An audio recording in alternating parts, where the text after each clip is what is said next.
UP के गोंडा जिले के वजीरगंज में पार्वती अर्गा में रविवार को वेटलैंड डे पर आयोजित कार्यक्रम में मुख्यमंत्री योगी आदित्यनाथ ने शिरकत की। सीएम ने यहां पर लगाई गई प्रदर्शनी का अवलोकन भी किया। साथ ही अमेजन इंडिया के सहेली पोर्टल पर अर्गा ब्रांड को लॉन्च भी किया। वहीं कार्यक्रम को सीएम योगी आदित्यनाथ ने संबोधित भी किया।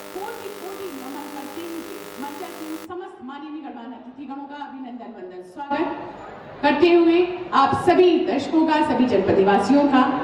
बहुत बहुत अभिनंदन, वंदन, स्वागत। और आइए इसी के पश्चात कार्यक्रम के उस अगले सोपान पर, जैसा कि सभी जानते हैं, भारतीय संस्कृति और ये उसके थ्रेड्स क्या है और ये कंजर्वेशन नेशनल ट्रीटी और माननीय मुख्यमंत्री जी की सोच, प्रेरणा, मार्गदर्शन, नेतृत्व का ही ये परिणाम होता है कि जिसमें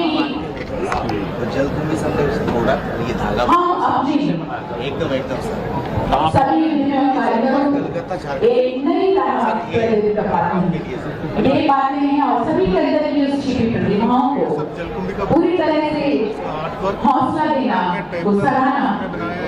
इस कार्यक्रम में मंच पर उपस्थित केंद्रीय पर्यावरण, वन एवं जलवायु परिवर्तन और विदेश मंत्रालय के राज्य मंत्री, लोकप्रिय स्थानीय सांसद माननीय श्री कीर्तिवर्धन सिंह जी, उत्तर प्रदेश सरकार में मंत्रिमंडल के मेरे सहयोगी, यहां के प्रभारी मंत्री श्री दारा सिंह चौहान जी, प्रदेश के पर्यावरण, वन एवं जलवायु परिवर्तन विभाग के मंत्री डॉक्टर अरुण कुमार सक्सेना जी, राज्य मंत्री श्री केपी मलिक जी,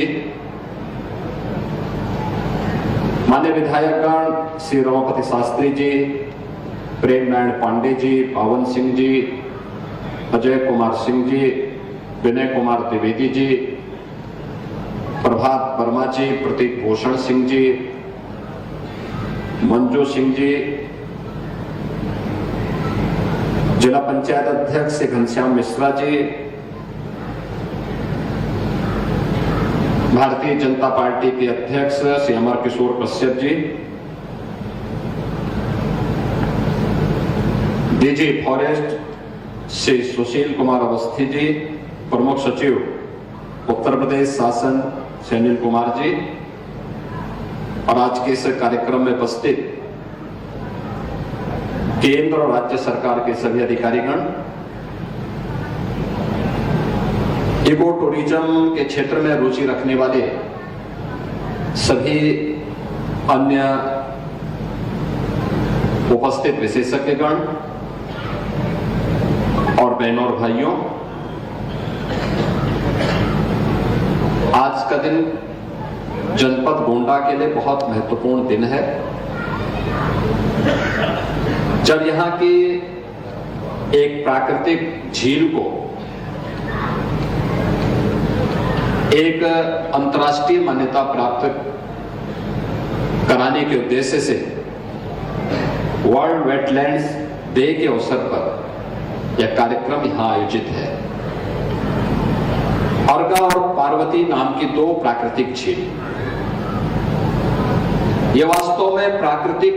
प्रकृति की मूल स्वरूप की ओर हम सबका ध्यान आकर्षित करती है। और कितना बड़ा इसका एरिया है, मुझे पहली बार यहां पे आने का अवसर प्राप्त हुआ है, क्योंकि मैं अक्सर इधर से होकर के गुजरता तो था, लेकिन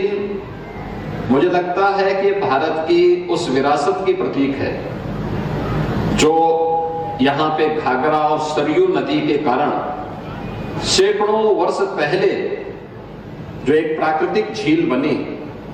उस झील का स्वरूप आज भी उस रूप में यहां पर मौजूद है। वह हम सब के लिए अत्यंत महत्वपूर्ण है।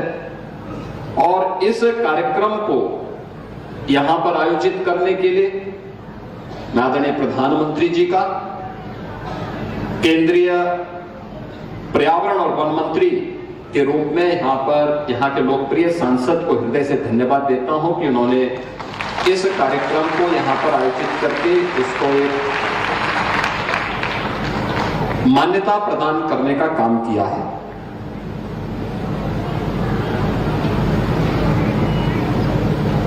जितनी भी प्राकृतिक झील होती हैं यानी वेटलैंड्स होती हैं,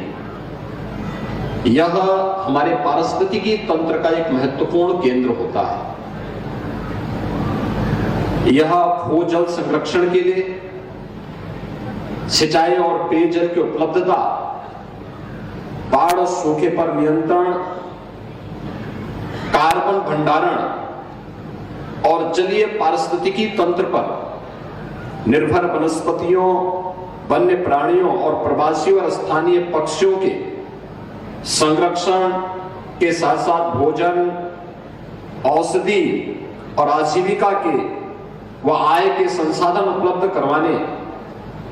में ये वेटलैंड्स की एक बड़ी भूमिका है। यानी केवल जलीय पारिस्थितिकी नहीं बल्कि